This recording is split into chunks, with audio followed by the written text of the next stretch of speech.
Hi all. ഇന്ന് നമ്മൾ പഠിക്കാനായിട്ട് പോകുന്നത് പുതിയതായിട്ടുള്ള ഒരു ടോപ്പിക്കാണ് കോറിലേഷൻ. കോറിലേഷൻ എന്ന് പറഞ്ഞു കഴിഞ്ഞാൽ രണ്ട് വേരിയബിൾസ് തമ്മിലുള്ള റിലേഷൻഷിപ്പാണ്. ഈ റിലേഷൻഷിപ്പിന് നമ്മളൊരു ന്യൂമറിക്കൽ വാല്യൂ കൊടുക്കുകയാണെങ്കിൽ അതിനെ കോഎഫിഷ്യൻ്റ് ഓഫ് കോറിലേഷൻ എന്ന് പറയുന്നു. മെയിനായിട്ട് നമുക്ക് രണ്ട് ടൈപ്പ് കോറിലേഷനാണുള്ളത്. ആദ്യത്തേതാണ് പോസിറ്റീവ് കോറിലേഷനും രണ്ടാമത്തേത് നെഗറ്റീവ് കോറിലേഷനും. പോസിറ്റീവ് കോറിലേഷൻ എന്ന് പറഞ്ഞു കഴിഞ്ഞാൽ എക്സിൻ്റെയും വൈയുടെയും വാല്യൂസ് സെയിം ഡയറക്ഷനിലാണ് മൂവ് ചെയ്യുന്നതെങ്കിൽ നമ്മളതിനെ പോസിറ്റീവ് കോറിലേഷൻ എന്ന് പറയുന്നു. അതായത് എക്സിൻ്റെ വാല്യൂ ഇൻക്രീസ് ചെയ്യുമ്പോൾ വൈയുടെ വാല്യൂവും ഇൻക്രീസ് ചെയ്യുവാണെങ്കിൽ അതൊരു പോസിറ്റീവ് കോറിലേഷനാണ്. ഇനി എക്സിൻ്റെ വാല്യൂ കുറയുമ്പോൾ വൈയുടെ വാല്യൂവും കുറയുവാണെങ്കിൽ നമുക്ക് എന്ത് പറയാം? അവിടെയും പോസിറ്റീവ് കോറിലേഷൻ ആണെന്ന് പറയാം. ഇനി നേരെ മറിച്ച് എക്സിൻ്റെ വാല്യൂ ഇൻക്രീസ് ചെയ്യുമ്പോൾ വൈയുടെ വാല്യൂ ഡിക്രീസ് ആണ് ചെയ്യുന്നതെങ്കിൽ ഓപ്പോസിറ്റ് ഡയറക്ഷനിലാണ് വേരിയബിൾസ് മൂവ് ചെയ്യുന്നത്, അവിടെ നെഗറ്റീവ് കോറിലേഷൻ ആണെന്ന് നമ്മൾ പറയുന്നു. അതുപോലെ തന്നെ എക്സിൻ്റെ വാല്യൂ കുറയുമ്പോൾ വൈയുടെ വാല്യൂ കൂടുവാണെങ്കിലും ഈ രീതിയിലാണെങ്കിലും നമ്മൾ എന്താ പറയുന്നത്? നെഗറ്റീവ് കോറിലേഷൻ എന്നാണ് പറയുന്നത്. അപ്പോൾ പോസിറ്റീവ് കോറിലേഷൻ എന്ന് പറഞ്ഞു കഴിഞ്ഞാൽ സെയിം ഡയറക്ഷനിൽ മൂവ് ചെയ്യണം. നെഗറ്റീവ് കോറിലേഷൻ എന്ന് പറഞ്ഞു കഴിഞ്ഞാൽ ഡിഫറൻറ്റ് ഡയറക്ഷനിൽ ആയിരിക്കണം വേരിയബിൾസ് മൂവ് ചെയ്യുന്നത്. ഇനി കോറിലേഷൻ സ്റ്റഡി ചെയ്യാനായിട്ട് നമുക്ക് ഗ്രാഫിക്കൽ മെത്തേഡ്സും ഉണ്ട്, അതുപോലെ തന്നെ ഓൾജിബ്രായിക് മെത്തേഡ്സും ഉണ്ട്. ഗ്രാഫിക്കൽ മെത്തേഡ്സ് ആണ് നമ്മൾ ഇന്ന് ഈ വീഡിയോയിൽ നോക്കാൻ പോകുന്നത്. ആദ്യത്തെ മെത്തേഡാണ് സ്കാറ്റർ ഡയഗ്രാം. സ്കാറ്റർ ഡയഗ്രാം എന്ന് പറയുന്നത് കോറിലേഷൻ കാൽക്കുലേറ്റ് ചെയ്യാനായിട്ട് അല്ലെങ്കിൽ കോറിലേഷൻ സ്റ്റഡി ചെയ്യാനായിട്ടുള്ള ഏറ്റവും സിമ്പിൾ ആയിട്ടുള്ള മെത്തേഡ്സ് ആണ്. നമുക്ക് രണ്ട് വേരിയബിൾസ് തന്നിട്ടുണ്ടാവും. ആ രണ്ട് വേരിയബിൾസിനെയും എക്സ് ആക്സിലും വൈ ആക്സിലും നമ്മൾ പ്ലോട്ട് ചെയ്യുന്നു. എന്നിട്ട് കിട്ടുന്ന പ്ലോട്ടഡ് പോയിന്റ്സിന്റെ ഷേപ്പ് വെച്ചിട്ടാണ് നമ്മൾ ഏത് ടൈപ്പ് കോറിലേഷൻ ആണെന്ന് പറയുന്നത്. ഫസ്റ്റ് വൺ, നമുക്ക് കിട്ടുന്ന പോയിന്റ്സ് ഇങ്ങനെ ലെഫ്റ്റ് സൈഡിലെ ലോവർ കോർണറിൽ നിന്ന് റൈറ്റ് സൈഡിലെ അപ്പർ കോർണറിലേക്ക് ഒരു സ്ട്രെയിറ്റ് ലൈൻ ആണ് കിട്ടുന്നതെങ്കിൽ നമ്മൾ അവിടെ പോസിറ്റീവ് കോറിലേഷൻ എന്നാണ് പറയുന്നത്. വെറും പോസിറ്റീവ് കോറിലേഷൻ അല്ല, പെർഫെക്റ്റ് പോസിറ്റീവ് കോറിലേഷൻ. ഇനി നേരെ മറിച്ച് നമ്മൾ പോയിന്റ്സ് പ്ലോട്ട് ചെയ്ത് കഴിയുമ്പോൾ ലെഫ്റ്റ് സൈഡിലെ അപ്പർ കോർണറിൽ നിന്ന് റൈറ്റ് സൈഡിലെ ലോവർ കോർണറിലേക്ക് ഒരു സ്ട്രെയിറ്റ് ലൈൻ ആണ് കിട്ടുന്നതെങ്കിൽ പെർഫെക്റ്റ് നെഗറ്റീവ് കോറിലേഷൻ എന്ന് പറയുന്നു. ഇനി നമ്മൾ പ്ലോട്ട് ചെയ്യുമ്പോൾ സ്ട്രെയിറ്റ് ലൈൻ അല്ലാതെ ഒരു ഇൻക്രീസ് നമുക്ക് കാണാനായിട്ട് സാധിക്കുന്നുണ്ടെങ്കിൽ, അതായത് ലെഫ്റ്റ് ലോവർ കോർണറിൽ നിന്ന് റൈറ്റ് അപ്പർ കോർണറിലേക്കാണ് പോയിന്റ്സ് മൂവ് ചെയ്യുന്നത്, പക്ഷേ സ്ട്രെയിറ്റ് ലൈനിലല്ല എങ്കിൽ വെറും പോസിറ്റീവ് കോറിലേഷൻ എന്നാണ് നമ്മൾ പറയുന്നത്.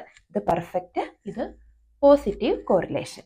ഇനി അതുപോലെ തന്നെ പോയിന്റ്സ് പ്ലോട്ട് ചെയ്യുമ്പോൾ സ്ട്രെയിറ്റ് ലൈൻ അല്ലാതെ ഇതുപോലെ ഒരു ഡിക്രീസിങ് ടെൻഡൻസിയാണ് കാണിക്കുന്നതെങ്കിൽ, അതായത് ലെഫ്റ്റ് ടോപ്പിൽ നിന്ന് റൈറ്റ് ഡൗണിലേക്ക് നമുക്കൊരു സ്ട്രെയിറ്റ് ലൈൻ അല്ലാതെ ആണ് പോയിന്റ്സ് പോകുന്നതെങ്കിൽ നമ്മളിവിടെ നെഗറ്റീവ് കോറിലേഷൻ എന്ന് പറയുന്നു. ഇനി ലാസ്റ്റ് വൺ, നമുക്കൊരു പ്രോപ്പർട്ടിയും അല്ലെങ്കിൽ ഒരു പാറ്റേണും കണ്ടുപിടിക്കാനായിട്ട് പറ്റുന്നില്ല, അങ്ങോട്ടും ഇങ്ങോട്ടും ആയിട്ടാണ് പോയിന്റ്സ് കിടക്കുന്നതെങ്കിൽ ഇവിടെ നമ്മൾ സീറോ കോറിലേഷൻ അല്ലെങ്കിൽ നോ കോറിലേഷൻ എന്നാണ് പറയുന്നത്. ഈ രീതിയിലാണ് സ്കാറ്റർ ഡയഗ്രത്തിൽ നിന്ന് നമ്മൾ കോറിലേഷന്റെ ടൈപ്പ് നമ്മൾ കണ്ടുപിടിക്കുന്നത്. നമുക്കൊരു എക്സാമ്പിൾ നോക്കാം. ഈ പ്രോബ്ലം നോക്കുക. ഇവിടെ അഡ്വർടൈസിങ് എക്സ്പെൻഡിച്ചറും കറസ്പോണ്ടിങ് സെയിൽസും നമുക്ക് തന്നിട്ടുണ്ട്. ഇവ തമ്മിലുള്ള കോറിലേഷനാണ് കണ്ടുപിടിക്കേണ്ടത്. അപ്പോൾ സ്കാറ്റർ ഡയഗ്രാം വരയ്ക്കാനായിട്ട് ആദ്യം തന്നെ ഫസ്റ്റ് ഇതിനെ എക്സ് വേരിയബിൾ ആയിട്ടും രണ്ടാമത്തേനെ വൈ വേരിയബിൾ ആയിട്ടും നമ്മൾ മാർക്ക് ചെയ്യുന്നു. ഇനി എക്സ് ആക്സിസും വൈ ആക്സിസും വരയ്ക്കുന്നു. എക്സിൽ നമ്മൾ എക്സ് വേരിയബിൾസിന്റെ വാല്യൂസ് ആണ്, അതുപോലെ തന്നെ വൈ ആക്സിസിൽ വൈ വേരിയബിൾസിന്റെ വാല്യൂസ് ആണ് മാർക്ക് ചെയ്യാനായിട്ട് പോകുന്നത്. അപ്പോൾ ഇവിടെ എക്സ് വേരിയബിൾസ് 10 തൊട്ട് 60 വരെയാണ്. അപ്പോൾ ആ പോയിന്റ്സ് മാർക്ക് ചെയ്യാൻ പറ്റുന്ന രീതിയിൽ നമ്മൾ എക്സ് ആക്സിസിൽ സ്കെയിൽ എടുക്കുക. അപ്പോൾ ഞാനിവിടെ 10ന്റെ ഡിഫറൻസിലാണ് സ്കെയിൽ എടുക്കുന്നത്. അതുപോലെ തന്നെ ഇനി വൈ ആക്സിസിൽ 1000 തൊട്ട് 6000 വരെയാണ് മാർക്ക് ചെയ്യേണ്ടത്. അപ്പോൾ അത് മാർക്ക് ചെയ്യാവുന്ന രീതിയിൽ ഞാൻ വൈ ആക്സിസിൽ സ്കെയിൽ ചൂസ് ചെയ്യുന്നു.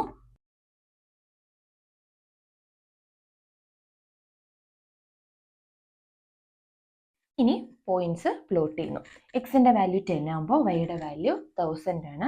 അപ്പോൾ എക്സിലെ 10, വൈയിലെ 1000 പോയിന്റ് പ്ലോട്ട് ചെയ്യുന്നു. അതുപോലെ നമ്മൾ എല്ലാ പോയിന്റ്സും പ്ലോട്ട് ചെയ്യുവാണ്.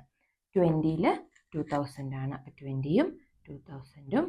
ഇനി 30ൽ 3000, 40ൽ 4000, 50ൽ 5000, 60ൽ 6000. ഇനി ഈ പോയിന്റ്സ് എല്ലാം കൂടെ ജോയിൻ ചെയ്യുന്നു. കറക്റ്റായിട്ട് ജോയിൻ ചെയ്ത് കഴിയുമ്പോൾ നമുക്ക് എന്താണ് കിട്ടുന്നത്? ഒരു സ്ട്രെയിറ്റ് ലൈനാണ്. സ്ട്രെയിറ്റ് ലൈൻ എവിടെ നിന്ന് എങ്ങോട്ട് പോകുന്നു? ലെഫ്റ്റ് ലോവർ കോർണറിൽ നിന്ന് റൈറ്റ് അപ്പർ കോർണറിലേക്കാണ്. അപ്പോൾ നമുക്ക് എന്ത് പറയാം? ഇവിടെ പെർഫെക്റ്റ് പോസിറ്റീവ് കോറിലേഷൻ ആണുള്ളതെന്ന് പറയാം. അതായത് അഡ്വർടൈസിങ് എക്സ്പെൻഡിച്ചറും സെയിൽസും തമ്മിൽ പെർഫെക്റ്റ് പോസിറ്റീവ് കോറിലേഷൻ ആണ് ഉള്ളത്. ഇതുപോലെ തന്നെ നമുക്ക് വേറൊരു പ്രോബ്ലം കൂടെ നോക്കാം. അടുത്ത ക്വസ്റ്റ്യൻ നോക്കുക. നമുക്ക് ഇൻകമും സേവിങ്സും തന്നിട്ടുണ്ട്. ഇവ തമ്മിലുള്ള കോറിലേഷനാണ് കണ്ടുപിടിക്കേണ്ടത്. അപ്പോൾ ആദ്യം തന്നെ നമ്മൾ ഇൻകത്തിനെ എക്സ് വേരിയബിളായിട്ടും സേവിങ്സിനെ വൈ വേരിയബിളായിട്ടും ചൂസ് ചെയ്യുന്നു.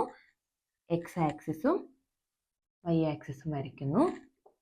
ഇനി എക്സിലെ വാല്യൂസ് 10 തൊട്ട് 60 വരെയാണ്. അപ്പോൾ അത് മാർക്ക് ചെയ്യാവുന്ന രീതിയിൽ നമ്മൾ പോയിന്റ്സ് പ്ലോട്ട് ചെയ്യുന്നു. ഇനി വൈ ആക്സിൽ 2 തൊട്ട് 20 വരെയുള്ള വാല്യൂസ് ആണ് നമുക്ക് പ്ലോട്ട് ചെയ്യാനായിട്ടുള്ളത്.